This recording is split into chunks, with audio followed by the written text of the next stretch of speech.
Your Excellency, the President and Commander-in-Chief of the Defense Forces, the Honorable William Samoei Ruto, my colleagues, Cabinet Secretaries, Principal Secretaries, Heads of Missions and Embassies, Chairpersons and CEOs of various state institutions, distinguished guests, ladies and gentlemen. Good morning. Your Excellency, I join in the delight today as we mark a pivotal milestone in the journey to redefine public service delivery in Kenya. Today we commemorate 1 year since the revolutionary e-Citizen platform began transforming how we interact with government services.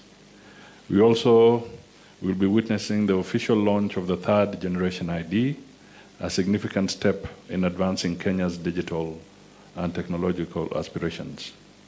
Allow me to begin by acknowledging His Excellency the President, whose visionary leadership and commitment have been the driving force behind this digital transformation. I would also like to recognize the role played by the Deputy President, Professor Kithure Kindiki, whose leadership during his tenure in the Ministry of Interior and National Coordination oversaw the implementation of the e-Citizen 1 year commemoration and the official launch of the third generation ID. During his bid for the presidency, His Excellency President Ruto specifically committed to a radical overhaul of the public service to make it more accessible, affordable, and customer-centric for both local and international users of government services. This promise stemmed from the outcry of millions of Kenyans who, for far too long, endured painful, expensive, and often corrupt experiences in government offices. Many were subjected to long hours of waiting and, sadly, to demands for bribes to access services that should otherwise be their right, guaranteed either by citizenship or the payment of official fees. His directive to digitize government services was not only aimed at plugging these loopholes, but also unlocking the full potential of internally generated revenue, which could then fund key national development projects and programs. Data indicates from a paltry 354 government services, the government has onboarded the e-Citizen platform with over 22,000 services, representing 85% of identified services, making Kenya a global leader in having such numbers of services online. This has seen the government collect billions of shillings every month and cut down on leakages of billions of money that would end up in people's hands corruptly.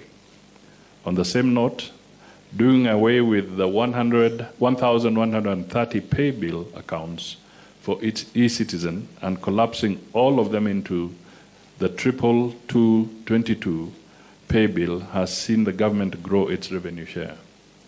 Allow me to also mention that away from the e-Citizen and the third generation IDs, the introduction of the visa-free directive by His Excellency has seen a surge in the number of foreigners visiting Kenya, with the financial year 2023-2024 indicating well over 700,000 foreigners used the electronic travel authorization, ETA, a 20% increase from the previous year.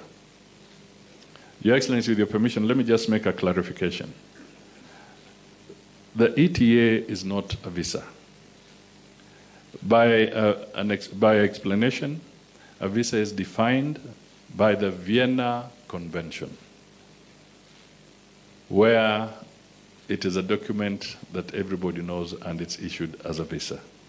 So I'm correcting this because we have seen some media communication from other quarters trying to give the impression that the ETA is a visa. It is not.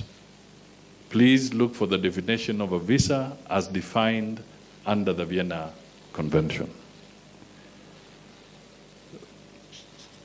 Beyond revenue collection, Your Excellency, recognize that embracing emerging technologies would enable us to serve the Kenyan people better, while also opening doors to skills acquisition, knowledge transfer, and job creation.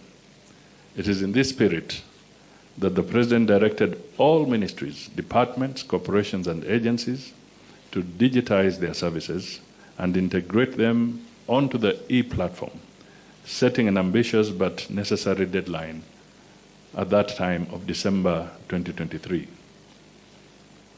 Today's event provides us with an excellent opportunity to assess the progress made so far. We are here to celebrate the milestones we have achieved, identify improvement areas, and forge new paths for enhancing the e-citizen experience. This is also a moment to reflect on how public service delivery can continue to evolve to meet the expectations of a rapidly digitizing world. I therefore take this opportunity to thank all the participants, exhibitors, and esteemed visitors for taking time to join us.